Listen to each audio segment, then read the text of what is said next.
ಬಂಧುಗಳು, ಕಾರ್ಯಕ್ರಮವನ್ನ ಪ್ರಾರಂಭ ಮಾಡುವಂತಹ ಹೊತ್ತು ಇದಾಗಿದೆ. ದಯಮಾಡಿ ತಾವೆಲ್ಲರೂ ತಮ್ಮ ತಮ್ಮ ಆಸನಗಳಲ್ಲಿ ಆಸೀನರಾಗಬೇಕು.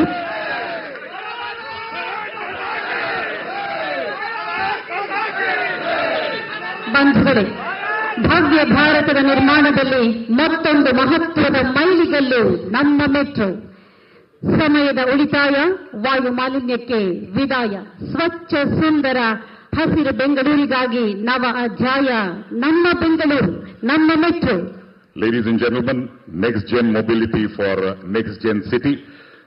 Gift of metro projects worth 22,800 crores. On behalf of Government of India and Government of Karnataka, I am Shankar Prakash. ನಾನು ಭಾನುಮತಿ.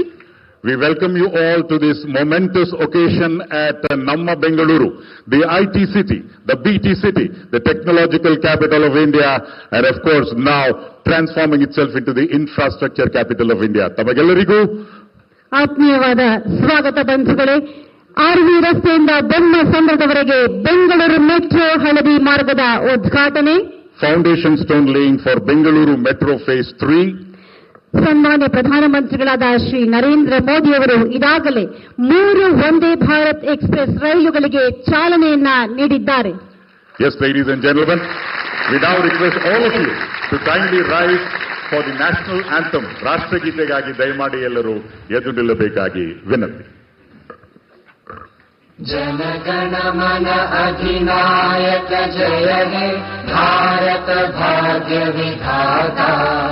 पंजाब सिंध गुजरात मराठा द्राविड उत्कल बंगा. विंध्य हिमाचल यमुना गंगा उज्जल जलधि तरंगा. तव शुभ नामे जागे, तव शुभ आशीष मांगे. गाहे तव जय गाथा. जनगण मंगलदायक जय हे भारत भाग्य विधाता.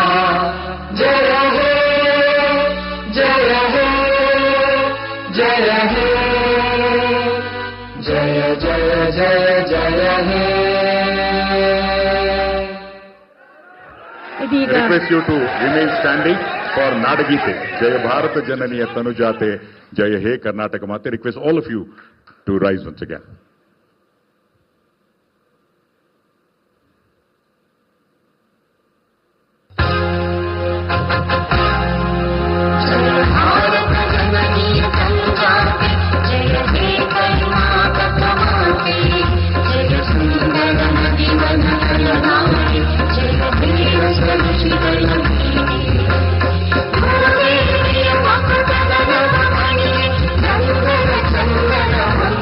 Thank you.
ಧನ್ಯವಾದಗಳು.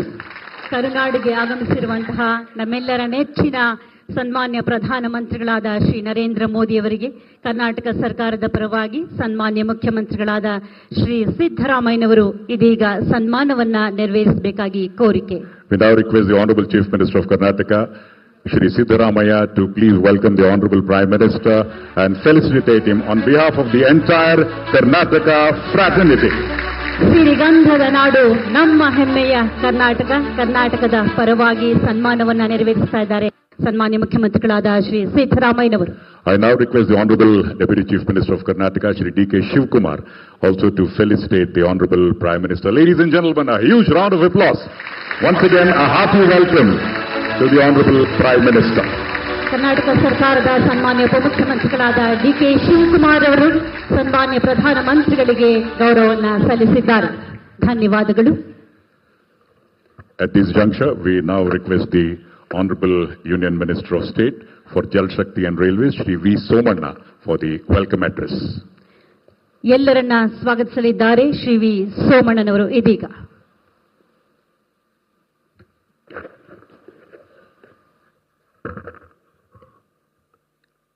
ಬಂಧುಗಳೇ, ಭಾರತ್ ಮಾತಾ ಕಿ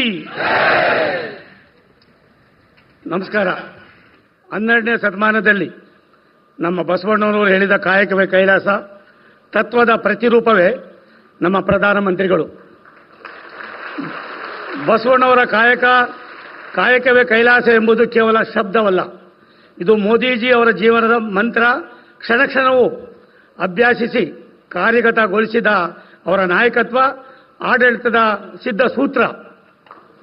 ಅವರು 140 ಕೋಟಿ ಭಾರತೀಯರ ಕನಸುಗಳನ್ನು ನನಸು ಮಾಡಲು ದಿನಕ್ಕೆ 18 ಗಂಟೆಗಳ ಕಾಲ ದಣಿವರಿಯದ ದುಡಿಯುತ್ತಿದ್ದಾರೆ. ಅವರ ಜೀವನದಲ್ಲಿ ವಿಕಸಿತ ಭಾರತವನ್ನು ನಿರ್ಮಿಸುವ ಒಂದೇ ಒಂದು ಪ್ರಮುಖ ಧ್ಯೇಯದ ಹೊರತು ಯಾವುದೇ ವೈಯಕ್ತಿಕ ಆಸೆ ಆಕಾಂಕ್ಷೆಗಳಿಲ್ಲ. ತಮ್ಮ ಜೀವಿತದ ಪ್ರತಿ ಕ್ಷಣವೂ ರಾಷ್ಟ್ರಕ್ಕಾಗಿ ಸಮರ್ಪಣೆ ಮಾಡಿ ರಾಷ್ಟ್ರಹಿತ ಸಮಾಜ ಹಿತವನ್ನೇ ತಪಸ್ಸಿನಂತೆ ಆಚರಿಸುವ ಮೋದಿಜಿಯವರು ನಮ್ಮ ಕಾಲದ ಕಾಯಕ ಯೋಗಿ, ಕರ್ಮಯೋಗಿ. मोदीजी और आधुनिक भारत के कर्मयोगी है. महात्मा बसवेश्वर ने और वचन में जो पता को है कायक योगी मोदी जी है.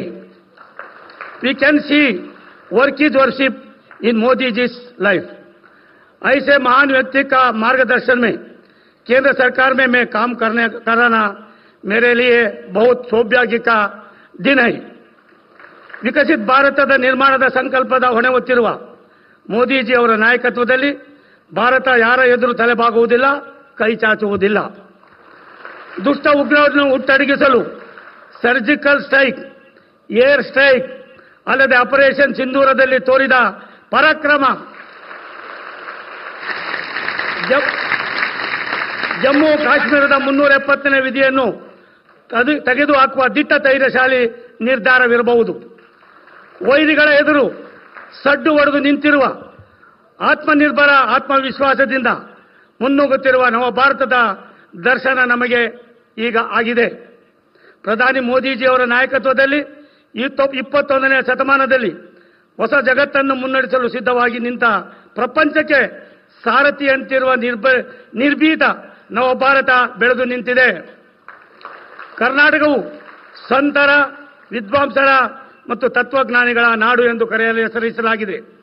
ಅಭಿವೃದ್ಧಿಯ ನೆಲೆಯಲ್ಲಿ ಯಾವತ್ತೂ ಮುಂಚೂಣಿಯಲ್ಲಿರುವ ಕರ್ನಾಟಕವು ತನ್ನ ಪಾರಂಪರಿಕ ಸಂಸ್ಕೃತಿಯ ಕಲೆ ಸಾಹಿತ್ಯದೊಂದಿಗೆ ಐಟಿ, ಬಿಟಿ, ಎಐಗಳಂತಹ ಆಧುನಿಕ ತಂತ್ರಜ್ಞಾನ ಆವಿಷ್ಕಾರದ ಸಮಾಗಮನವನ್ನು ಸಾಧಿಸಿದೆ. ಬೆಂಗಳೂರು ಭಾರತದ ಸಿಲಿಕಾನ್ ಸಿಟಿ ಆಗಿ ಪ್ರಸಿದ್ಧಿಯನ್ನು ಪಡೆದಿದೆ. ಭಾರತ ಜನನಿಯ ತನುಜಾತೆಯ ಕನ್ನಡ ಮನಸ್ಸುಗಳು ತಾಯಿ ಭಾರತೀಯ ಹೆಸರನ್ನು ವಿಶ್ವ ಮಟ್ಟದಲ್ಲಿ ಬೆಳಗಲು ಕಾತರರಾಗಿದ್ದಾರೆ ಪ್ರಧಾನಿ ನರೇಂದ್ರ ಮೋದಿಜಿಯವರು. ಭಾರತದ ಅಭಿವೃದ್ಧಿಗೆ ಹೊಸ ಭಾಷ್ಯ ಬರೆದಂತ ಶ್ರೀ ನರೇಂದ್ರ ಮೋದಿಜಿಯವರು ನಮ್ಮ ಕಾಲದ ನಿಜವಾದ ಸಂತ, ದಾರ್ಶನಿಕ ನಾಯಕ. ಗೌರವಾನ್ವಿತ ಪ್ರಧಾನಮಂತ್ರಿ ನರೇಂದ್ರ ಮೋದಿಜಿಯವರನ್ನು ನಮ್ಮ ಬೆಂಗಳೂರು ನಾವು ಹೃತ್ಪೂರ್ವಕವಾಗಿ ಸ್ವಾಗತಿಸುತ್ತೇವೆ. ನಾಡಪ್ರಭು ಕೆಂಪೇಗೌಡರು ಕಟ್ಟಿರುವ ಬೆಂಗಳೂರಿಗೆ ಆಗಮಿಸಿರುವ ಆಧುನಿಕ ಭಾರತದ ಕನಸುಗಾರ, ವಿಕಸಿತ ಭಾರತದ ವಿಶ್ವನಾಯಕ, ಕಾಯಕ ಹೋಗಿ ಹೆಮ್ಮೆಯ ಪ್ರಧಾನಮಂತ್ರಿಗಳಾದ ಶ್ರೀ ನರೇಂದ್ರ ಮೋದಿ ಅವರಿಗೆ ನಾವೆಲ್ಲರೂ ಎದ್ದು ನಿಂತು ಅವರನ್ನು ಸ್ವಾಗತ ಮಾಡ್ತಕ್ಕಂಥದಕ್ಕೆ ನಾವೆಲ್ಲರೂ ಕೂಡ ಎದ್ದು ನಿಂತು ಸ್ವಾಗತಿಸಬೇಕು ಅಂತ ತಮ್ಮಲ್ಲಿ ನಾನು ವಿನಂತಿ ಮಾಡಿಕೊಳ್ತೀನಿ.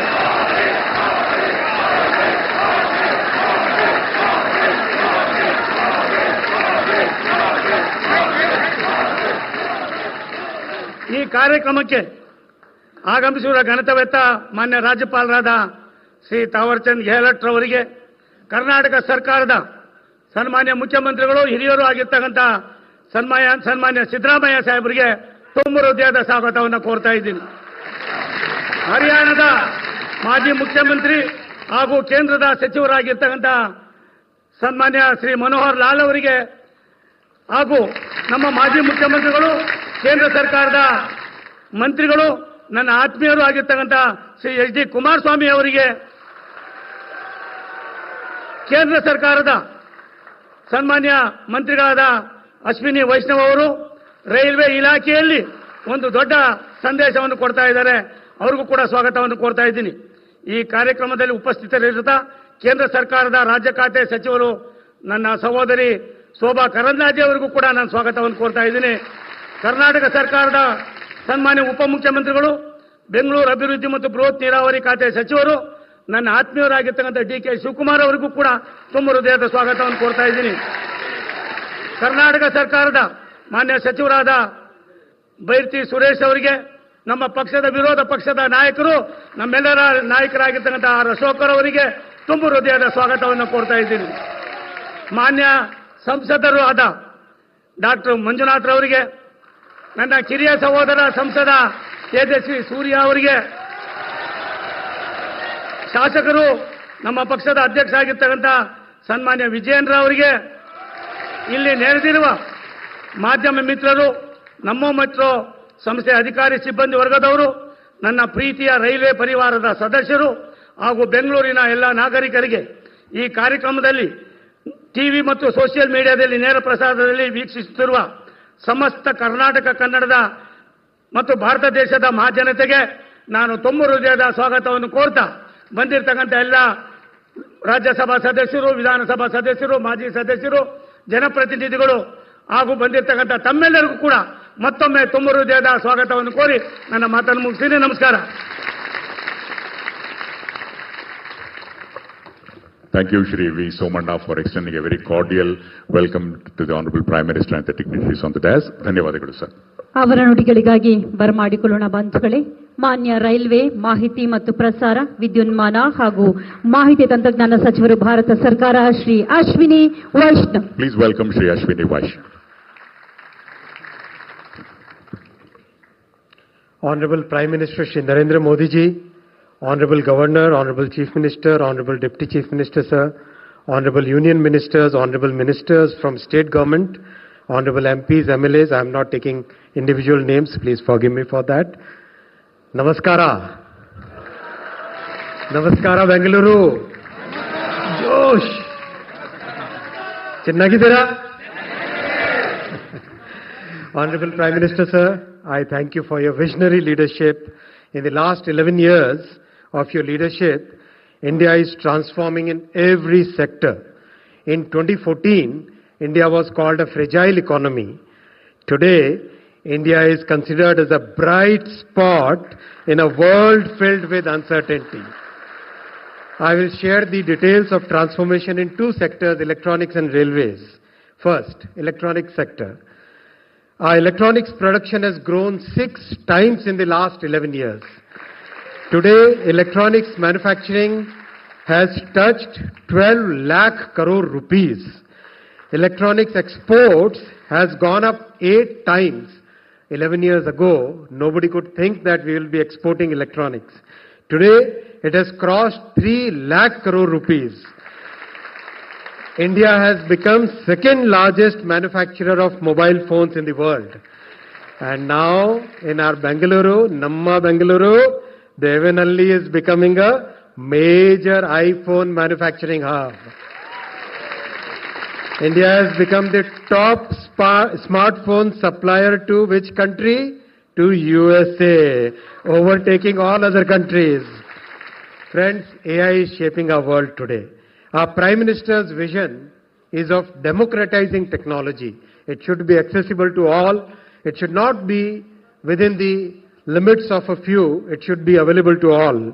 That's why we have done India AI mission, in which 34,000 GPUs are today available as a common compute facility for all our innovators, and I know that Bangalore is making the maximum use of it. The price of these GPU is just less than $1 per hour, and this is the most affordable common compute facility in the entire world. Friends, Bangalore-based startup Sarvam is working on our own LLM, trained on Indian data, free from biases, understanding multilingual diversity of our country. One more dream has come true, a dream of having our own semiconductor industry. This has also materialized after 60 years. Mr. Narayan Murthy sir is here. We all used to dream, and this has been made possible only because of Prime Minister's laser-sharp focus, very clear guidance. Today there are 6 semiconductor plants under construction in our country, and very soon we'll see the first made in India chip roll out of these factories. Friends, similar transformation is happening in the railway sector also. 35,000 kilometers of railway tracks have been constructed in the last 11 years. Practically the entire railway network is getting electrified. 1,300 stations are getting redeveloped. World's largest station redevelopment program is today happening in India. And the bullet train project is also very, very rapidly progressing. New generation trains, I am sure you would have used Vande Bharat. How many of you have used Vande Bharat? How is it? Supra. Super. Vande Bharat trains, Amrit Bharat trains, Namo Bharat trains, they are all meeting the aspirations of our citizens. And today, Honorable Prime Minister Shri Narendra Modi ji has flagged off 3 more Vande Bharat trains. Bangalore to Belagavi, Nagpur to Pune in Maharashtra, and Shri Mata Vaishno Devi Katra and Jammu to Amritsar. Friends, I'll give you a very, very important budget number. The young friends in the audience, please note it. Railway budget for Karnataka used to be a meager 835 crore before 2014. 835 crore. Such an important state, Karnataka. Today, our Prime Minister is giving 7,500 crore rupees. Please give a standing ovation for our Prime Minister.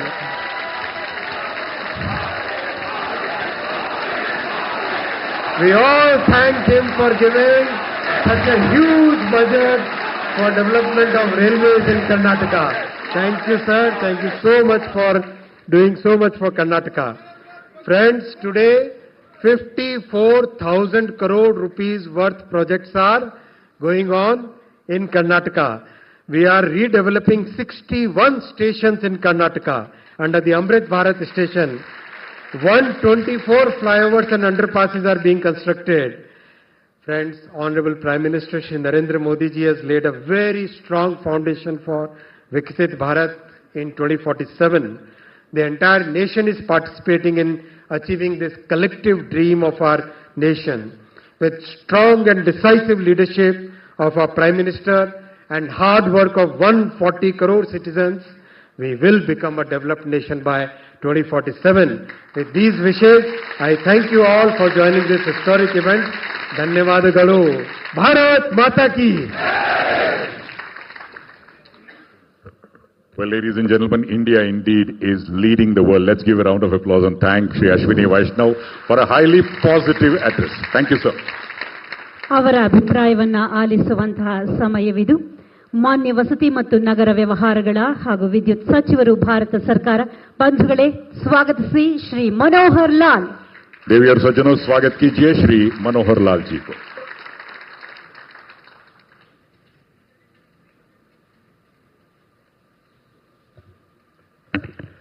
Bharat माता की. मित्रों छत को भी पता नहीं लगा। भारत माता की धन्यवाद। आदरणीय प्रधानमंत्री श्री नरेंद्र मोदी जी, कर्नाटक के हमारे राज्यपाल आदरणीय श्री थावरचंद गहलोत जी, आदरणीय मुख्यमंत्री श्री सिद्धरामैया जी, आदरणीय रेल मंत्री भारत सरकार श्री अश्विनी वैष्णव जी, आदरणीय उप मुख्यमंत्री श्री शिव कुमार जी, आदरणीय भारत सरकार उद्योग मंत्री श्री एच.डी. कुमारस्वामी जी, उपस्थित सभी भारत सरकार के और प्रदेश सरकार के मंत्रीगण, सांसदगण, विधायकगण, विभागों के सभी अधिकारीगण, बेंगलुरु से उपस्थित हमारे भाइयों बहनों, सबसे पहले आपको नमस्कार करता हूं, आपका स्वागत करता हूं। मित्रों, बेंगलुरु एक सिलिकॉन सिटी इस नाम से जाना जाता है, न केवल देश में बल्कि दुनिया में विख्यात है। और आज हमारा सौभाग्य है कि इस बेंगलुरु की समस्याओं के हल के लिए, क्योंकि यातायात अपने आप में यहाँ का एक बड़ी समस्या है, उसको हल करने के लिए प्रधानमंत्री जी ने एक बहुत बड़ा जो कार्यक्रम किया है, ये उद्घाटन का और शिलान्यास का, मैं प्रधानमंत्री जी का इसके लिए धन्यवाद करता हूं। बेंगलुरु मेट्रो रेल प्रोजेक्ट्स, इसमें जो yellow railway line RV road से और बम्मा-सनांद्रा, ये रेलवे लाइन, ये मेट्रो लाइन अपने आप में समय की आवश्यकता है, क्योंकि रोड ट्रैफिक जितना बेंगलुरु में है, इससे आप सब भली भांति परिचित हैं। मेरी जानकारी के हिसाब से बेंगलुरु में आबादी 1,40,00,000 है और यहां अगर वाहनों का रजिस्ट्रेशन देखा जाए सब प्रकार के, तो 1,20,00,000 वाहन और बेंगलुरु का रजिस्ट्रेशन है, ऑलमोस्ट 1 व्हीकल पर पर्सन। इस प्रकार का ट्रैफिक रोड्स के ऊपर इतना हैवी ट्रैफिक है कि यहां का एक सर्वे बताता है कि 10 किलोमीटर चलने के लिए 34 मिनट का समय लगता है। बेंगलुरु भले आईटी इलेक्ट्रॉनिक का सिटी है, एक क्लिक से हम दुनिया के किसी कोने से जुड़ जाते हैं, लेकिन फिजिकली एक छोर से दूसरे छोर पर जाने के लिए पसीना निकल जाता है। ये बहुत बड़ी समस्या, इसका हल करने के लिए जैसा मैंने बताया, येलो रेलवे लाइन का तो उद्घाटन किया और साथ में फेज 3 जो अगले चरण में बनना शुरू होगा, इसका शिलान्यास भी किया है।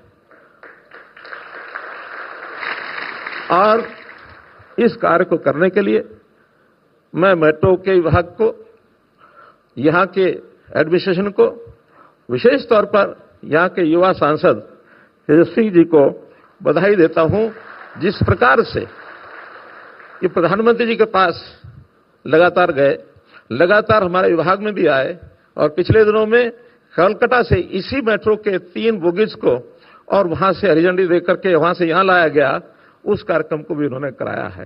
तो मैं ये कहूंगा कि कोई भी प्रोजेक्ट को सफल करने के लिए कोई ना कोई एक व्यक्ति अगर पीछे लग जाता है तो निश्चित रूप से उसका सफलता उसके पीछे छुपी होती है। हम जानते हैं कि दुनिया में अर्बनाइजेशन बहुत बढ़ रहा है। आज हमारे भारत की आबादी 35% अर्बन सेक्टर की आबादी है और जैसा अनुमान लगाया जा रहा है 2047 तक ये आबादी 50% शहरी आबादी हो जाएगी। तो जिस प्रकार से आबादी बढ़ रही है, उस प्रकार से उसका इंफ्रास्ट्रक्चर बढ़ना ये भी बहुत आवश्यक है। यहाँ मेट्रोज की आवश्यकता है, यहाँ आरआरटीएस की आवश्यकता है, ई मोबिलिटी की आवश्यकता है, ई बसेस की आवश्यकता है, पाथवेज की आवश्यकता है, ताकि आना जाना ये सुलभ हो जाए, ताकि ये ट्रैफिक की समस्या भी दूर हो। और दूसरा प्रदूषण भी, रोड ट्रैफिक जो खास करके पेट्रोलियम पर, डीजल पर चलने वाला, इसके कारण से प्रदूषण बढ़ता है।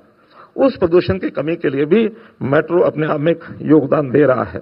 मित्रों, मजाक में कहते हैं कि कभी बेंगलुरु का कोई एक साथी अपने किसी साथी को एयरपोर्ट पर छोड़ने जाएगा तो एयरपोर्ट पर उसको सी ऑफ करके आएगा, वो साथी मुंबई या दिल्ली पहुंच जाता है, लेकिन ये साथी एयरपोर्ट से अपने घर नहीं पहुंच पाता है। तो इस प्रकार की समस्या के बारे में जो एक भयंकर वातावरण है, इसको एक चुनौती के रूप में प्रधानमंत्री जी के नेतृत्व में हमने स्वीकारा है। और उसके पीछे की जो एक और भूमिका आगे की बता रहा हूं कि कुछ पाइपलाइन में बहुत सी योजनाएं हैं। आज फेज 3 का शिलान्यास हुआ है। अब एक और 3A का जो एक प्रोजेक्ट बहुत जल्दी स्वीकृति मिलने के बाद उसको भी यहाँ चालू कराया जाएगा।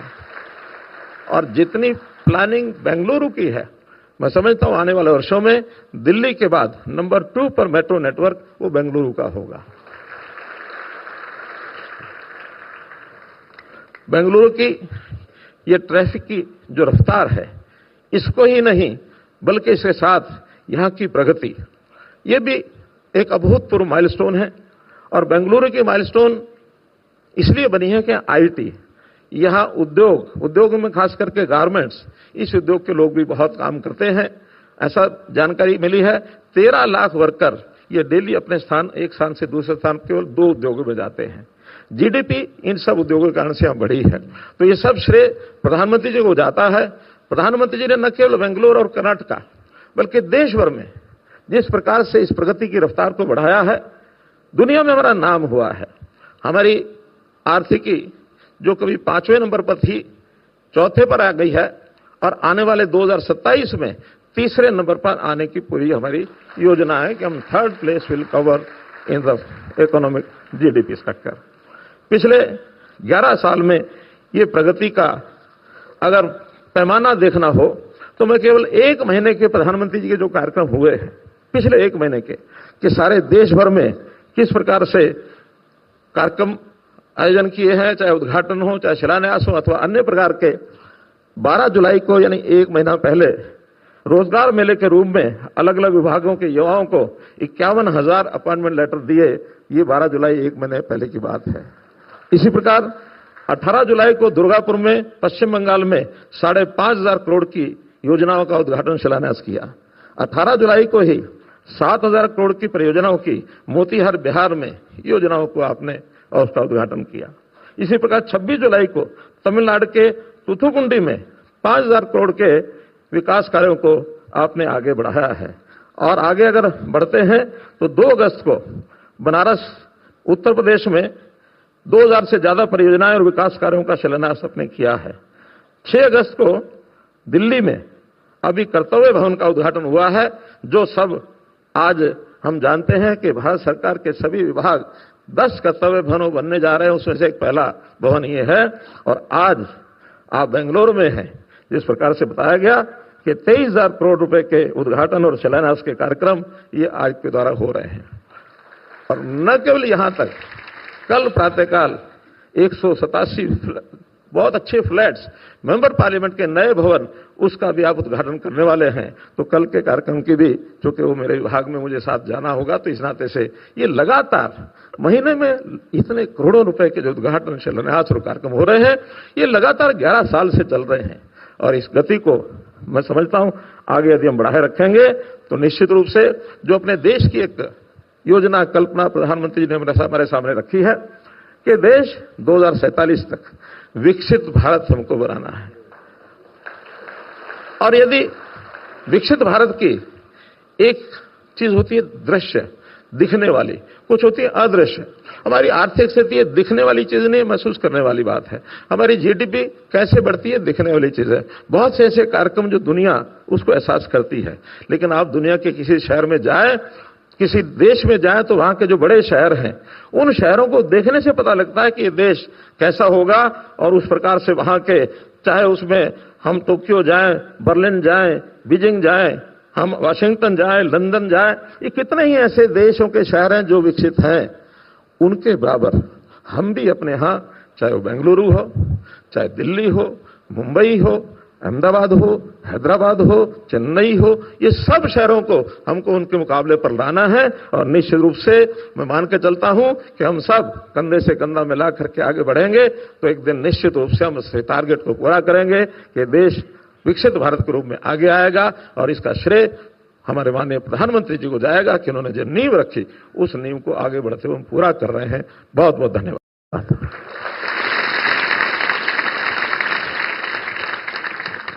Ladies and gentlemen, development is a continuous process. Let's once again give a round of applause and thank the Honorable Shri Manohar Lal for a highly thought-provoking address. बहुत धन्यवाद सर। ಮಹನೀಯರೇ, ಜನಪರ ಸರ್ಕಾರವನ್ನ ಮುನ್ನಡೆಸ್ತಾ ಇರುವಂತಹ ಕರ್ನಾಟಕ ಸರ್ಕಾರದ ಸನ್ಮಾನ್ಯ ಮುಖ್ಯಮಂತ್ರಿಗಳಾದ ಶ್ರೀ ಸಿದ್ದರಾಮಯ್ಯನವರ ಮಾತುಗಳನ್ನ ಆಲಿಸುವಂತಹ ಸುಸಮಯವಿದು. ಸ್ವಾಗತಿಸಿ ಬಂಧುಗಳೇ ಶ್ರೀ ಸಿದ್ದರಾಮಯ್ಯನವರು.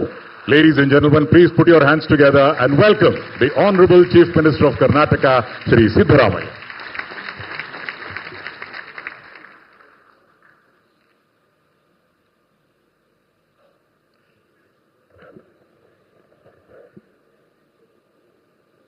ಎಲ್ಲರಿಗೂ ನಮಸ್ಕಾರಗಳು.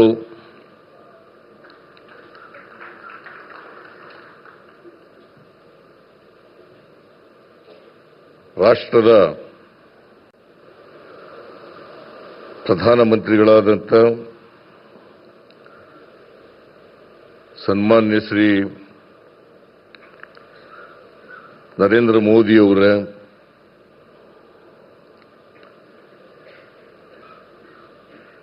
ರಾಜ್ಯದ ರಾಜ್ಯಪಾಲರಾದಂಥ ಸನ್ಮಾನ್ಯ ತಾವರ್ ಚಂದ್ ಗೆಹ್ಲೋಟ್ ಅವರೇ,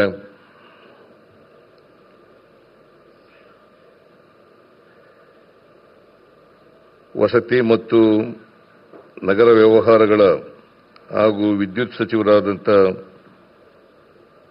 ಶ್ರೀ ಮನೋಹರ್ ಲಾಲ್ ಖಟ್ಟರ್ ಅವರೇ,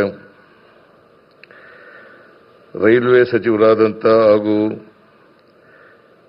ಮಾಹಿತಿ ಮತ್ತು ಪ್ರಸಾರ ವಿದ್ಯುನ್ಮಾನ ಸಚಿವರಾದಂಥ ಶ್ರೀ ಅಶ್ವಿನಿ ವೈಷ್ಣವ್ ಅವರೇ,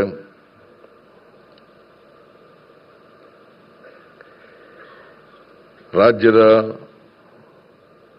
ಉಪ ಮುಖ್ಯಮಂತ್ರಿಗಳಾದಂಥ ಡಿ ಕೆ ಶಿವಕುಮಾರ್ ಅವರೇ,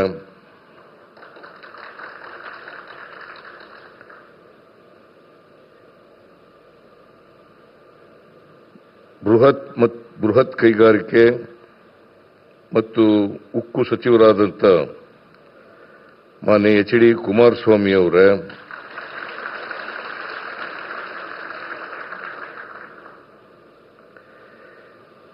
ಜಲಶಕ್ತಿ ಮತ್ತು ರೈಲ್ವೆ ಖಾತೆ ರಾಜ್ಯ ಸಚಿವರಾದಂಥ ವಿ ಸೋಮಣ್ಣ ಅವರೇ, ಸೂಕ್ಷ್ಮ ಸಣ್ಣ ಮತ್ತು ಮಧ್ಯಮ ಉದ್ಯಮಗಳು ಹಾಗೂ ಪ್ರಾಥಮಿಕ ಮತ್ತು ಉದ್ಯೋಗ ಖಾತೆ ರಾಜ್ಯ ಸಚಿವರಾದಂಥ ಕುಮಾರಿ ಶೋಭಾ ಕರಂದ್ಲಾಜೆ ಅವರೇ,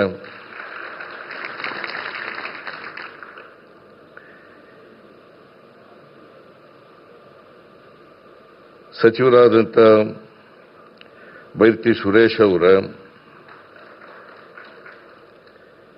ವಿರೋಧ ಪಕ್ಷದ ನಾಯಕರಾದಂಥ ಆರ್ ಅಶೋಕ್ ಅವರ,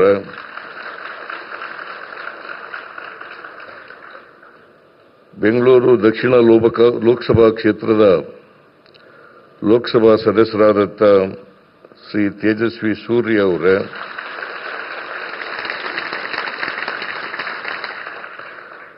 ಬೆಂಗಳೂರು ಗ್ರಾಮಾಂತರ ಲೋಕಸಭಾ ಕ್ಷೇತ್ರದ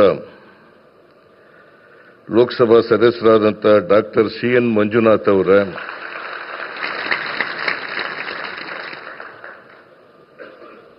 ಭಾರತೀಯ ಜನತಾ ಪಕ್ಷದ ರಾಜ್ಯ ಅಧ್ಯಕ್ಷರಾದಂಥ ಶಾಸಕರು ಆದಂಥ ಶ್ರೀ ವಿಜಯೇಂದ್ರ ಅವರೇ,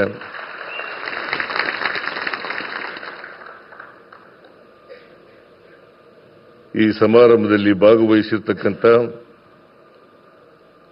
ಆತ್ಮೀಯ ಮಹಿಳೆಯರೇ ಮತ್ತು ಮಹನೀಯರೇ, ಮಾಧ್ಯಮದ ಸ್ನೇಹಿತರೇ, ನಾನು ಮೊದಲಿಗೆ ಕರ್ನಾಟಕ ಸರ್ಕಾರದ ವತಿಯಿಂದ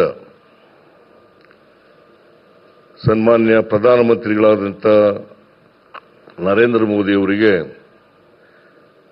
ಬೆಂಗಳೂರಿಗೆ ಬಂದು ರೈಲ್ವೆ ಹಳದಿ ಮಾರ್ಗ ಮತ್ತು ಮೆಟ್ರೋ ರೈಲ್ 3ನೇ ಹಂತದ ಉದ್ಘಾಟನೆ ಶಂಕುಸ್ಥಾಪನೆ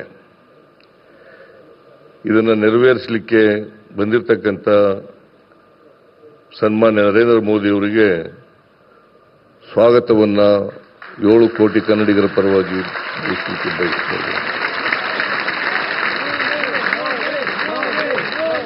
ಹಾಗೆಯೇ ವೇದಿಕೆ ಮೇಲಿರ್ತಕ್ಕಂಥ ಎಲ್ಲ ಆಹ್ವಾನಿತ ಅತಿಥಿಗಳಿಗೆ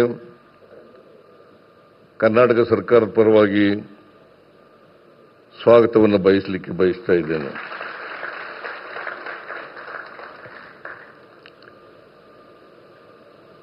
ರಾಷ್ಟ್ರದ ಪ್ರಧಾನಿಗಳಾದಂಥ ನರೇಂದ್ರ ಮೋದಿಯವರು ಇವತ್ತು ಬೆಂಗಳೂರು ನಗರದಲ್ಲಿ 3 ಕಾರ್ಯಕ್ರಮಗಳನ್ನು ಹಮ್ಮಿಕೊಂಡು ಬಂದಿದ್ದಾರೆ. ಒಂದು ಹಳದಿ ಮಾರ್ಗದ ಉದ್ಘಾಟನೆ, ಮೆಟ್ರೋ ಹಳದಿ ಮಾರ್ಗದ ಉದ್ಘಾಟನೆ. ಎರಡನೇದು ಮೆಟ್ರೋ ರೈಲು 3ನೇ ಹಂತದ ಶಂಕುಸ್ಥಾಪನೆ. 4ನೇದು ಒಂದೇ ಭಾರತ ಎಕ್ಸ್ಪ್ರೆಸ್ ರೈಲುಗಳಿಗೆ 3 ರೈಲುಗಳಿಗೆ ಚಾಲನೆಯನ್ನ ಕೊಡ್ತಕ್ಕಂಥ ಕಾರ್ಯಕ್ರಮ.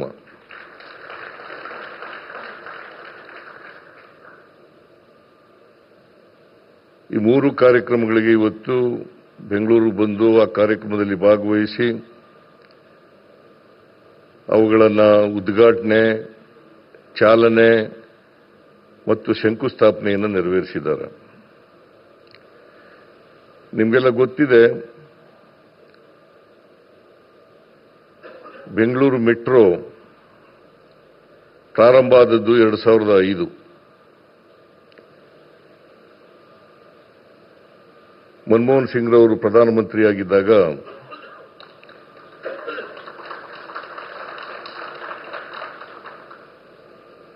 ಬೆಂಗಳೂರು ಮೆಟ್ರೋವನ್ನು ಪ್ರಾರಂಭ ಮಾಡಿದರು.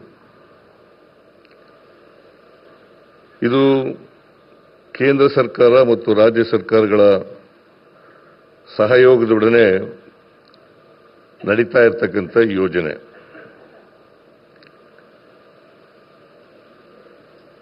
ಈ 2 ಕೇಂದ್ರ ಮತ್ತು ರಾಜ್ಯ ಸರ್ಕಾರಗಳ ಒಪ್ಪಂದ ಏನಪ್ಪಾ ಅಂತಂದ್ರೆ, ಈ ಯೋಜನೆಗೆ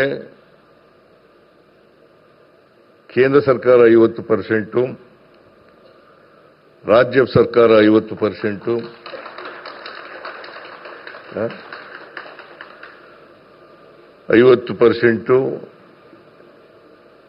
ಇದನ್ನ ಮಾಡಬೇಕು ಅಂತೇಳಿ, ಖರ್ಚು ಮಾಡಬೇಕು ಅಂತೇಳಿ ಒಪ್ಪಂದ ಆಗಿರ್ತಕ್ಕಂಥದ್ದು.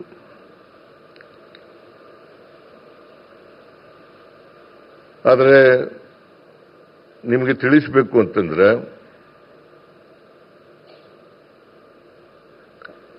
ರಾಜ್ಯ ಸರ್ಕಾರನೇ ಹೆಚ್ಚು ಖರ್ಚು ಮಾಡತಕ್ಕಂಥದ್ದು.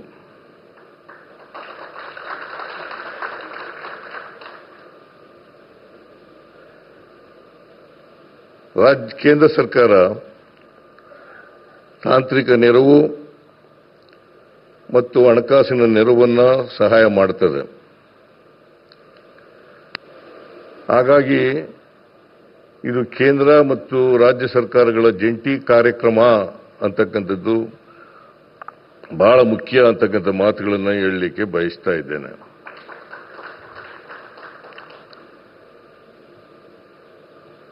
ಈಗಾಗಲೇ 96.10%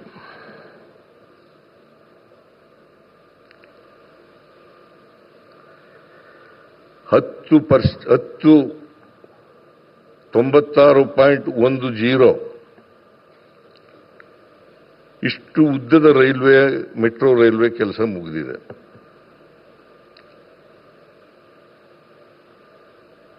ಇದಕ್ಕೆ ರಾಜ್ಯ ಸರ್ಕಾರ ಸುಮಾರು 25,387 ಕೋಟಿ ರೂಪಾಯಿಗಳನ್ನು ಖರ್ಚು ಮಾಡಿದೆ.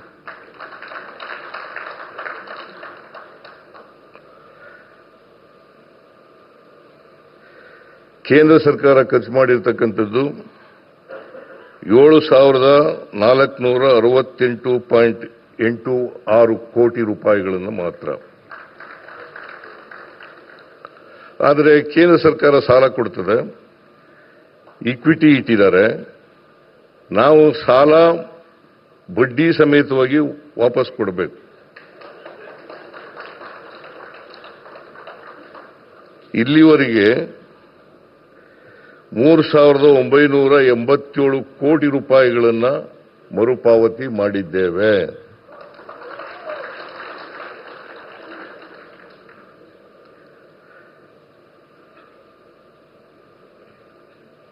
ಈ ಹಳದಿ ಮಾರ್ಗ ಇವತ್ತು ಉದ್ಘಾಟನೆ ಆಗಿದೆ. ಸುಮಾರು ಇದರ ಉದ್ದ 19.15 ಕಿಲೋಮೀಟರ್. 19.15 ಕಿಲೋಮೀಟರ್. ಇದಕ್ಕೆ ತಗಲಿರ್ತಕ್ಕಂಥ ಖರ್ಚು 7,160 ಕೋಟಿ ರೂಪಾಯಿಗಳು. 7,160 ಕೋಟಿ ರೂಪಾಯಿಗಳು.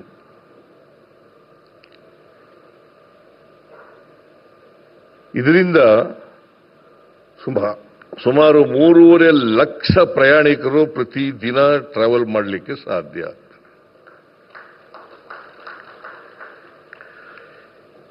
ಇಲ್ಲಿವರೆಗೆ ಮೆಟ್ರೋ ಟ್ರೈನ್ನಲ್ಲಿ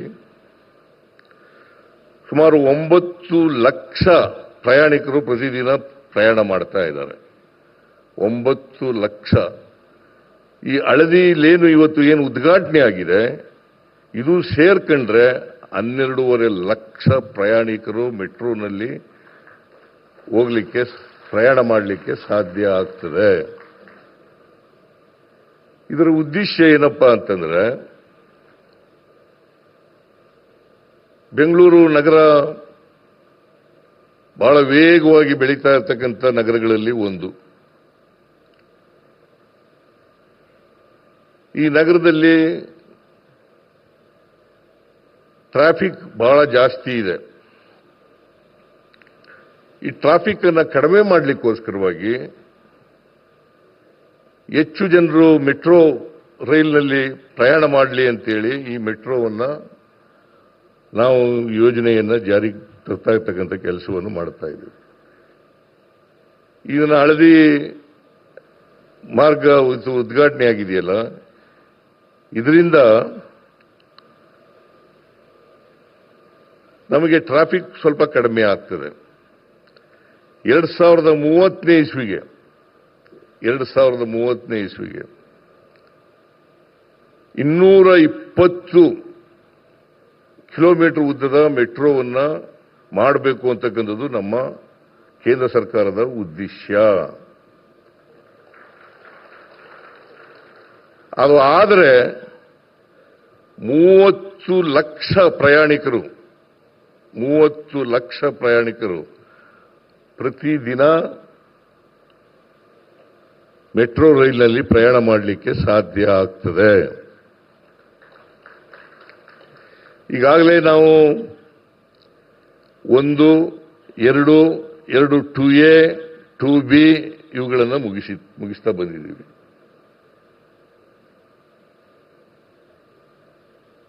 ಮೂರನೇ ಹಂತಕ್ಕೆ ಇವತ್ತು ಶಂಕುಸ್ಥಾಪನೆ ಆಗಲಿದೆ.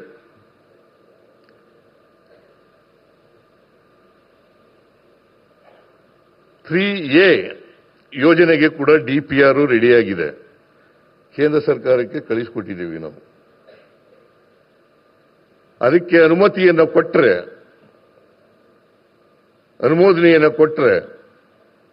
ಅದನ್ನು ಕೂಡ ಶುರು ಮಾಡಲಿಕ್ಕೆ ಸಾಧ್ಯ ಆಗ್ತದೆ.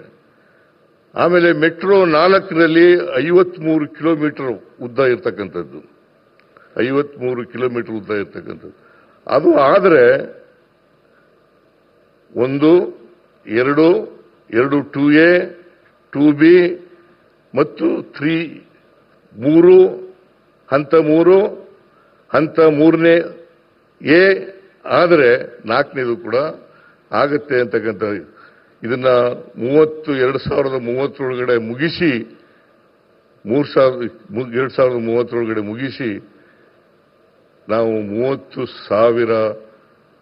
30 ಲಕ್ಷ ಪ್ರಯಾಣಿಕರಿಗೆ ಮೆಟ್ರೋ ಟ್ರೈಲ್ನ ಉಪಯೋಗವನ್ನು ಮಾಡಿಕೊಡ್ತಕ್ಕಂಥ ಕೆಲಸವನ್ನು ಮಾಡ್ತೀವಿ. ಇದರಿಂದ ಬೇಕಾದಷ್ಟು ಟ್ರಾಫಿಕ್ ಪ್ರೆಷರ್ ಇದೆಯಲ್ಲ, ಆ ಒತ್ತಡ ಇದೆಯಲ್ಲ, ಆ ಒತ್ತಡ ಕಡಿಮೆ ಆಗಲಿಕ್ಕೆ ಸಾಧ್ಯ ಆಗ್ತದೆ. ಇದನ್ನು ಕರ್ನಾಟಕ ಸರ್ಕಾರ ಮಾಡ್ತದೆ ಅಂತಕ್ಕಂಥ ವಿಶ್ವಾಸ ನನಗಿದೆ.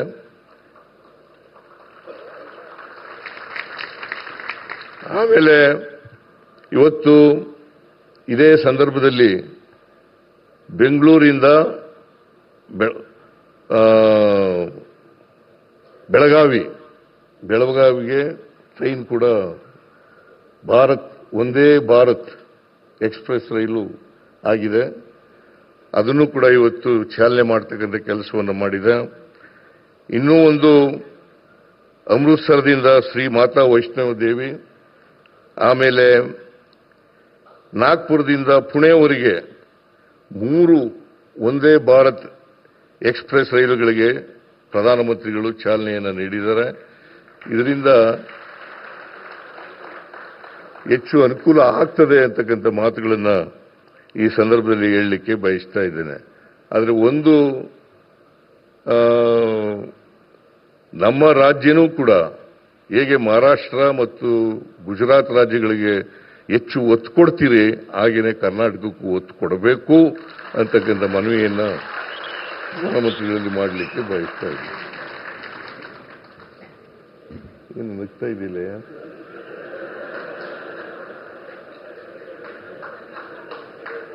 ಅಂತ ಹೇಳಿ ಪ್ರಧಾನಮಂತ್ರಿಗಳು ಹೆಚ್ಚು ಸಹಾಯವನ್ನು ಇದಕ್ಕೆ ಮಾಡಬೇಕು ಅಂತಕ್ಕಂಥ ಮಾತುಗಳನ್ನು ಹೇಳ್ತಾ ಮತ್ತೊಮ್ಮೆ ಪ್ರಧಾನಮಂತ್ರಿಗಳಿಗೆ ಸ್ವಾಗತವನ್ನು ಕೋರಿ ನನ್ನ ಮಾತುಗಳನ್ನು ಮುಗಿಸ್ತೇನೆ. ನಿಮ್ಮೆಲ್ಲರಿಗೂ ನಮಸ್ಕಾರ. ಜೈ ಹಿಂದ್, ಜೈ ಕರ್ನಾಟಕ.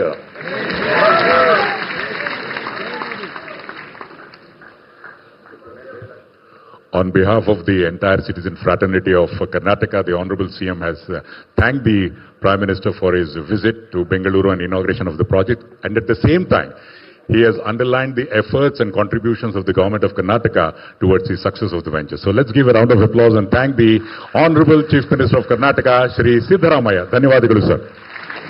ಬಂಧುಗಳೇ, ಇನ್ನೀಗ ಐತಿಹಾಸಿಕ ಕ್ಷಣಕ್ಕೆ ನಾವೆಲ್ಲರೂ ಕೂಡ ಜೊತೆಯಾಗ್ತಿದ್ದೇವೆ.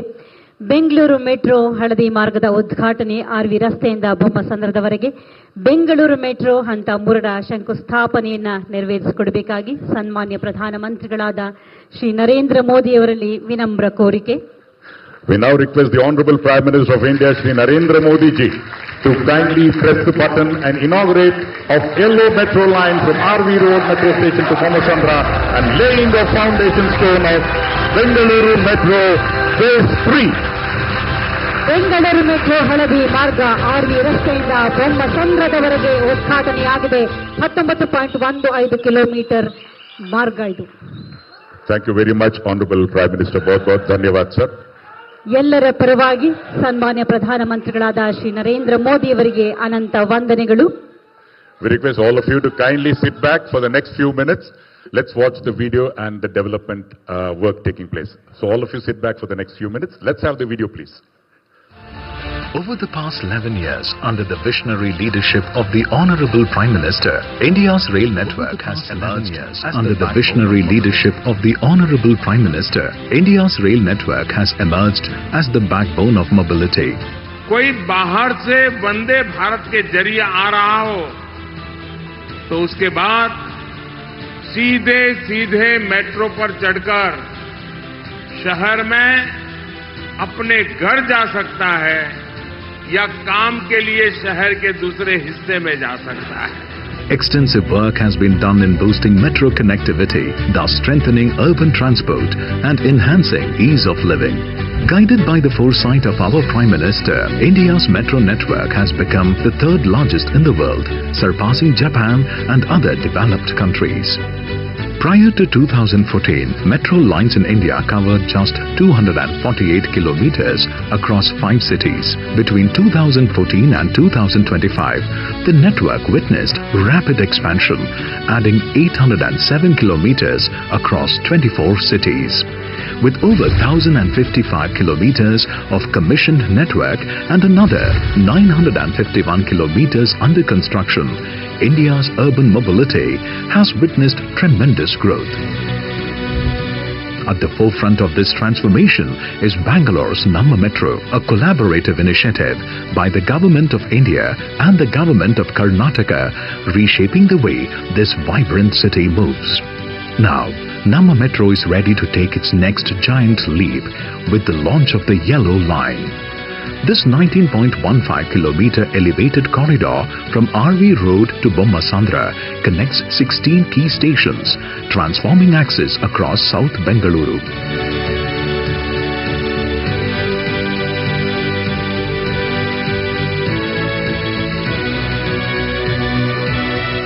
From residential pockets and IT corridors to the Bommasandra Industrial Hub, the Yellow Line is engineered to deliver speed, connectivity and convenience. This will enable faster travel, reduce traffic congestion on Hosur Road and Outer Ring Road and improve access to jobs, homes and businesses. It seamlessly integrates with the Green Line at RV Road, the Pink Line at Jayadeva Hospital and the Blue Line connecting to the airport at Silkpur. After the Yellow Line becomes operational, Namma Metro will have a daily ridership of 12.5 lakh commuters with an operational network of 96.10 kilometers, making it India's second largest single metro network. In continuation of Namma Metro's vision to bring every corner of Bengaluru under the metro network, BMRCL is all set to launch Phase 3, a 44.65 kilometer expansion with 31 new stations connecting the southern and western parts of the city. Corridor 1 will span 32.15 kilometer from JP Nagar 4th phase to Kempapura via Outer Ring Road, linking high-density residential and commercial zones. Corridor 2 will span 12.50 kilometer from Hosahalli to Kadavagere via Magadi Road, connecting key pockets in West Bengaluru. Phase 3 creates a complete metro ring, seamlessly tying into the upcoming ORR East Metro and enabling faster direct access to the airport and major transit corridors. By shifting thousands from private vehicles to mass transit, this transformative infrastructure project doesn't just reduce traffic, it reduces commuting time, cuts down emission, improves air quality, and propels Bengaluru toward a more sustainable future. It's a vital step in meeting the growing mobility demands of India's IT capital. Marking another leap in India's rail revolution, the Prime Minister has flagged off 3 Vande Bharat Express trains. KSR Bengaluru to Belagavi Vande Bharat Express, connecting Karnataka's knowledge, commerce and culture. Nagpur to Pune Vande Bharat Express, uniting Central India's talent and technology corridors. Shri Mata Vaishno Devi Katra to Amritsar Vande Bharat Express, connecting devotees to faith, heritage and spiritual solace. These advanced trains will enhance connectivity for students, professionals and tourists across Karnataka, Maharashtra, Punjab and Jammu and Kashmir, while also accelerating travel and fostering regional economic growth through increased tourism. Driven by the Honorable Prime Minister's dynamic leadership, India is witnessing rapid, future-ready development, from metro networks that transform city life to Vande Bharat trains that deliver speed, comfort and national pride. Indeed, safe, eco-friendly, and of course the lifeline of millions of people of Namma Bengaluru. Let's once again, the sound of applause was not enough. Let's should reach New Delhi. The huge round of applause. Thank you all. ಭಾರತದಲ್ಲೇ ಎರಡನೇ ಅತಿ ದೊಡ್ಡ ಮಾರ್ಗವನ್ನ ಹೊಂದಿರುವಂತಹ ಹೆಮ್ಮೆ ನಮ್ಮ metro ಬೆಂಗಳೂರಿನದ್ದು. ಬಂಧುಗಳೇ, ಅಪಾರ ಜನಮನ್ನಣೆ ಗಳಿಸಿರುವಂತಹ ಅಪ್ರತಿಮ ನಾಯಕರಾದ ಸನ್ಮಾನ್ಯ ಪ್ರಧಾನಮಂತ್ರಿಗಳು ನಮ್ಮೆಲ್ಲರ ನೆಚ್ಚಿನ ಶ್ರೀ ನರೇಂದ್ರ ಮೋದಿಯವರ ಮಾತುಗಳನ್ನು ಆಲಿಸುವಂತಹ ಸುಸಮಯ. Ladies and gentlemen, with a huge round of applause, please put your hands together and welcome the visionary leader, Honorable Prime Minister Shri Narendra Modi ji.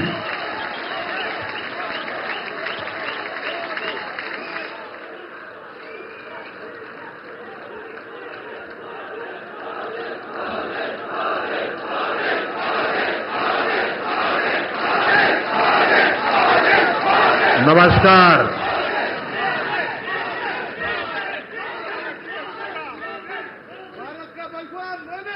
Bengaluru ನಗರದ ಆತ್ಮೀಯ ನಾಗರಿಕ ಬಂಧು ಭಗಿನಿಯರೇ, ನಿಮಗೆಲ್ಲ ನನ್ನ ನಮಸ್ಕಾರಗಳು.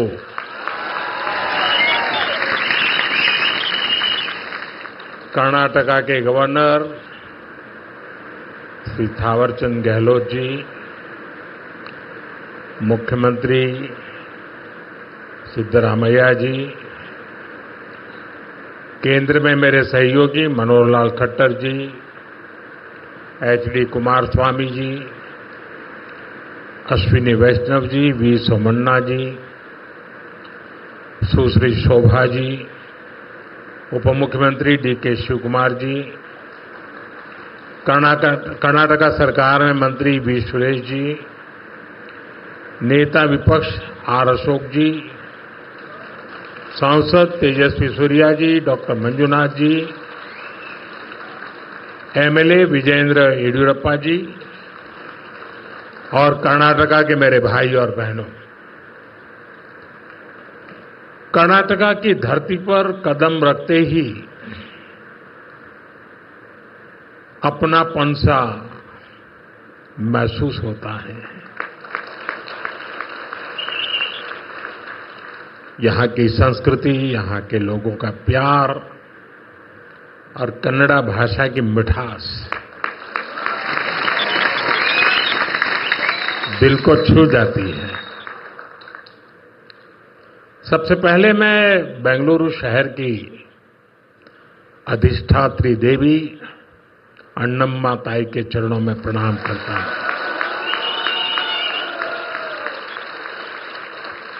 सदियों पहले नाड़ प्रभु केम्पेगौड़ा जी ने बेंगलुरु शहर की नींव रखी थी. उन्होंने एक ऐसे शहर की संकल्पना की थी जो अपनी परंपराओं से भी जुड़ा हो और साथ ही प्रगति की नई ऊंचाइयों को भी छुए. बेंगलुरु ने अपनी उस स्पिरिट को हमेशा जिया, हमेशा उसे सहज कर रखा और आज बेंगलुरु उस सपने को साकार कर रहा है. साथियों, बेंगलुरु को हम एक ऐसे शहर के रूप में उभरता देख रहे हैं जो न्यू इंडिया के राइज का सिंबल बन चुका है. एक ऐसा शहर जिसकी आत्मा में तत्वज्ञान है और जिसके एक्शन में टेक ज्ञान है. एक ऐसा शहर जिसने ग्लोबल आईटी मैप पर भारत का परचम लहराया है. बेंगलुरु की इस सक्सेस स्टोरी के पीछे अगर कोई है तो वो यहां के लोगों की, आप सबकी मेहनत और आप सबकी टैलेंट है.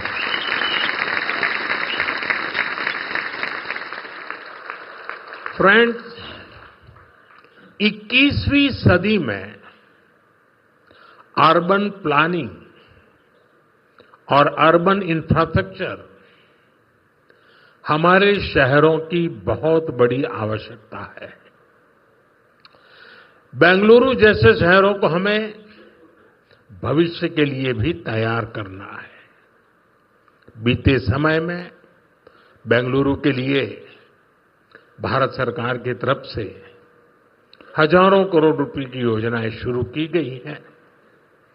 आज इस अभियान को नई गति मिल रही है। आज बेंगलुरु मेट्रो येलो लाइन का शुभारंभ हुआ है। मेट्रो फेज 3 की आधारशिला भी रखी गई है। साथ ही देश के अलग अलग हिस्सों के लिए 3 नई वंदे भारत ट्रेनों को हरी झंडी भी दिखाई गई है।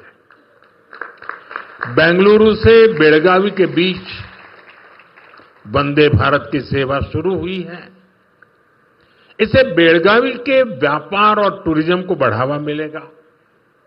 इसके अलावा नागपुर से पुणे और श्री माता वैष्णो देवी कटरा से अमृतसर के बीच भी वंदे भारत एक्सप्रेस शुरू हुई है। इससे लाखों श्रद्धालुओं को लाभ होगा, पर्यटन को बढ़ावा मिलेगा। मैं इन सभी प्रोजेक्ट्स के लिए वंदे भारत ट्रेनों के लिए बेंगलुरु, कर्नाटका और देश के लोगों को बहुत बहुत बधाई देता हूं। साथियों, आज ऑपरेशन सिंदूर के बाद मैं पहली बार बेंगलुरु आया हूं।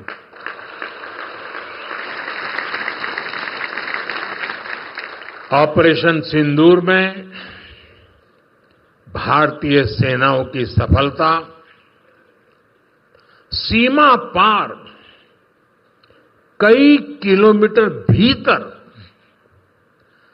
आतंकवादी ठिकानों को नेस्त नाबूद करने की ताकत और आतंकवादियों के बचाव में उतरे पाकिस्तान को कुछ ही घंटों में घुटनों पर लाने की हमारी क्षमता पूरी दुनिया ने नए भारत के इस स्वरूप के दर्शन किए हैं।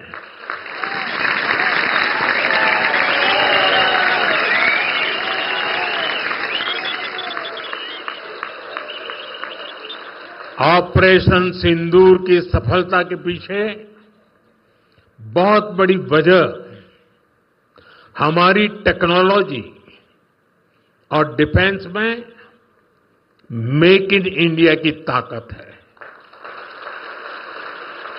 और इसमें बेंगलुरु और कर्नाटका के युवाओं का भी बहुत बड़ा योगदान है।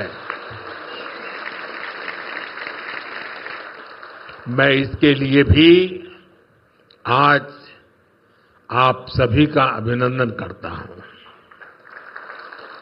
साथियों, आज बेंगलुरु की पहचान दुनिया के बड़े सिटीज के साथ होती है। हमें ग्लोबली कॉम्पीट भी करना है, इतना ही नहीं, लीड भी करना है। हम तभी आगे निकलेंगे जब हमारे शहर स्मार्ट होंगे, फास्ट होंगे, एफिशिएंट होंगे। इसलिए आज मॉडर्न इंफ्रा के लिए प्रोजेक्ट पूरे कराने पर हमारा इतना जोर है। आज आरबी रोड से बोम्मा संद्रा तक येलो लाइन शुरू हुई है। ये बेंगलुरु के कई अहम एरियाज को आपस में कनेक्ट करेगी। बसवनगुड़ी से इलेक्ट्रॉनिक सिटी तक ये सफर में भी अब सब कम समय लगेगा। इससे लाखों लोगों के जीवन में ईज ऑफ लिविंग बढ़ेगी, ईज ऑफ वर्किंग बढ़ेगी। साथियों, आज येलो लाइन के लोकार्पण के साथ ही हमने फेज 3 यानी ऑरेंज लाइन का भी शिलान्यास किया है। जब ये लाइन शुरू होगी तो येलो लाइन के साथ मिलकर डेली 25 लाख पैसेंजर्स को फैसिलिटेट करेगी। 25 लाख पैसेंजर्स। ये बेंगलुरु के ट्रांसपोर्ट सिस्टम को एक नई ताकत देगी, एक नई ऊंचाई देगी। साथियों, बेंगलुरु मेट्रो ने देश को पब्लिक इंफ्रास्ट्रक्चर डेवलपमेंट का एक नया मॉडल भी दिया है। बेंगलुरु मेट्रो कई अहम स्टेशनों के लिए इन्फोसिस फाउंडेशन, बायोकॉन और डेल्टा इलेक्ट्रॉनिक जैसी कंपनियों ने पार्ट फंडिंग की है। सीएसआर के इस्तेमाल का ये मॉडल एक बड़ी प्रेरणा है। मैं इस अभिनव प्रयास के लिए कॉरपोरेट सेक्टर को बहुत बहुत बधाई देता हूं। साथियों, आज भारत दुनिया की फास्टेस्ट ग्रोइंग मेजर इकोनॉमी है। पिछले 11 इयर्स में हमारी इकोनॉमी 10वें नंबर से टॉप 5 में पहुंच गई। हम बहुत तेजी से टॉप 3 इकोनॉमी बनने की ओर आगे बढ़ रहे हैं। ये स्पीड हमें कैसे मिली है? ये स्पीड हमें रिफॉर्म, परफॉर्म, ट्रांसफॉर्म की स्पिरिट से मिली है। ये स्पीड हमें साफ नियत और ईमानदार प्रयासों से मिली है। आप याद करिए, 2014 में मेट्रो सिर्फ 5 शहरों तक सीमित थी, 5 सिटीज। अब 24 सिटीज में 1000 किलोमीटर से ज्यादा मेट्रो नेटवर्क है। भारत अब दुनिया का तीसरा सबसे बड़ा मेट्रो नेटवर्क वाला देश बन गया है। 2014 से पहले लगभग 20,000 किलोमीटर रेल रूट का इलेक्ट्रिफिकेशन हुआ था। यानी देश आजाद होने से 2014 तक हमने पिछले 11 इयर्स में ही 40,000 किलोमीटर से अधिक रेल रूट पर इलेक्ट्रिफिकेशन किया है।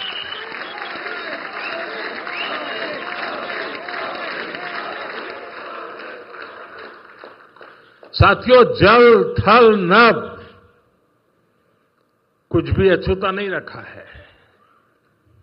फ्रेंड, जमीन ही नहीं, देश की उपलब्धियों का परचम आसमान में भी लहरा रहा है। 2014 तक भारत में सिर्फ 74 एयरपोर्ट थे। अब इनकी संख्या बढ़कर 160 से ज्यादा हो गई है।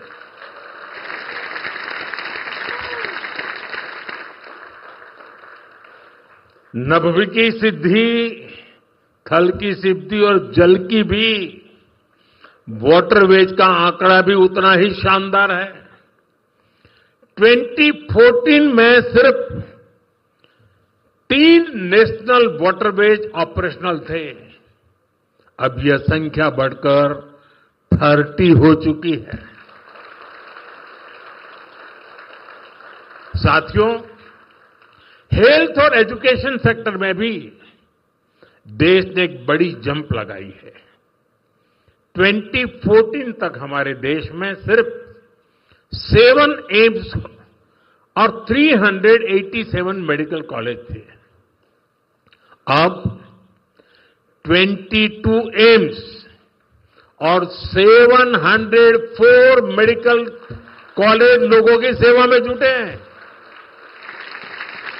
बीते 11 साल में देश में मेडिकल की 1 लाख से ज्यादा नई सीटें जुड़ी है। आप कल्पना कर सकते हैं इससे हमारे मिडिल क्लास के बच्चों को कितना फायदा है। इन 11 वर्षों में आईआईटीज की संख्या भी 16 से बढ़कर 23, ट्रिपल आईटीज की संख्या 9 से बढ़कर 25 और आईएम्स की संख्या 13 से बढ़कर 21 हो चुकी है। यानी आज स्टूडेंट्स के लिए हायर एजुकेशन में ज्यादा से ज्यादा मौके बन रहे हैं। साथियों, आज देश जिस गति से आगे बढ़ रहा है उसी गति से गरीब और वंचित का जीवन भी बदल रहा है। हमने प्रधानमंत्री आवास योजना के तहत 4 करोड़ से अधिक पक्के घर दिए हैं।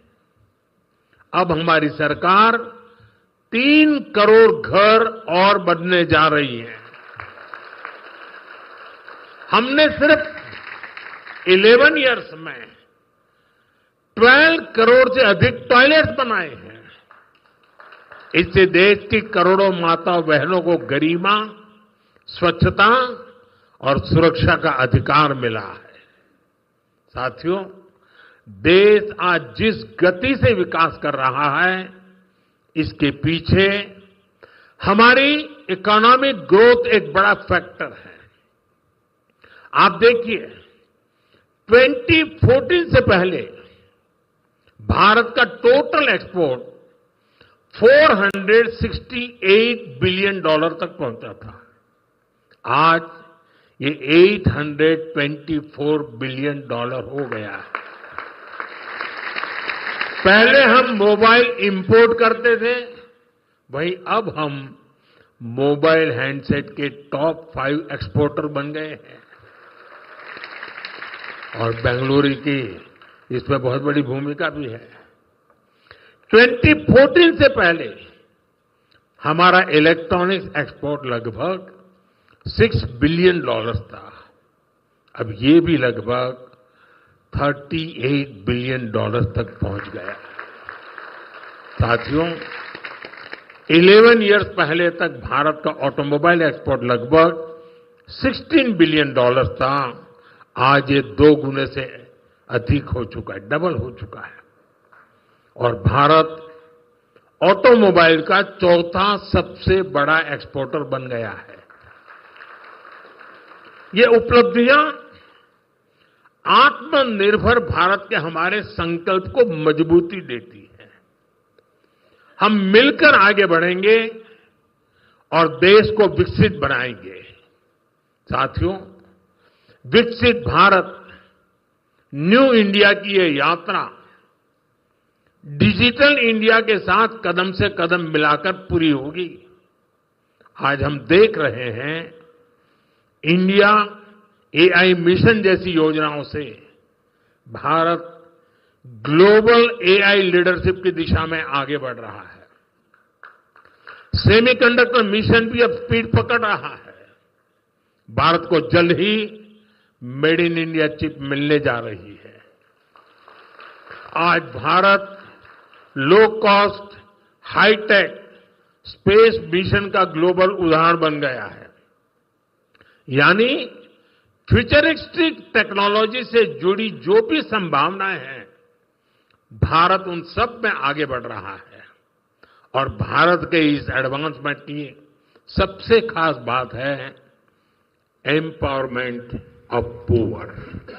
आप देखिए, आज देश में डिजिटाइजेशन का दायरा गांव-गांव तक पहुंच चुका है। यूपीआई के जरिए दुनिया का 50% से ज्यादा रियल टाइम ट्रांजैक्शन भारत में हो रहा है। दुनिया का 50%। टेक्नोलॉजी की मदद से हम सरकार और नागरिकों के बीच की दूरी कम कर रहे हैं।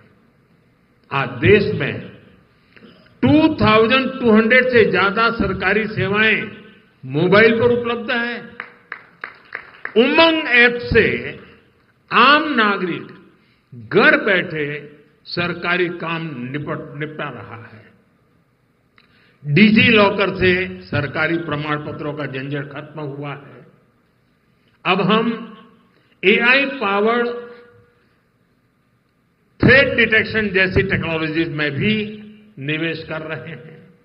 हमारा प्रयास है कि देश में डिजिटल रिवॉल्यूशन का फायदा समाज के आखिरी व्यक्ति तक पहुंचे, और इस प्रयास में बेंगलुरु पूरी सक्रियता से काम कर रहा है।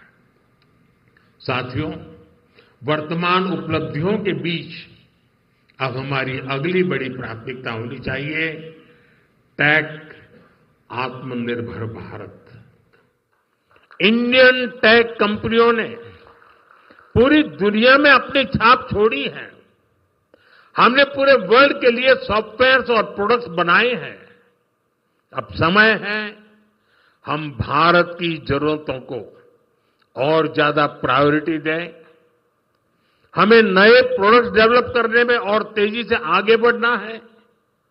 आज हर डोमेन में सॉफ्टवेयर और ऐप्स का इस्तेमाल हो रहा है।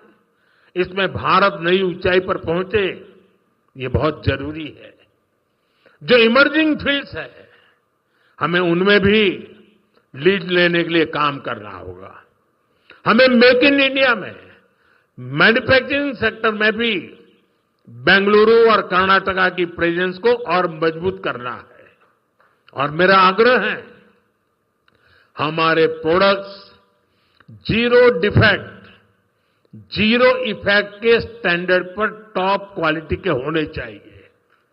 यानी बिना डिफेक्ट वाले प्रोडक्ट हो और उन्हें बनाने का नेगेटिव इफेक्ट पर्यावरण पर भी न पड़े।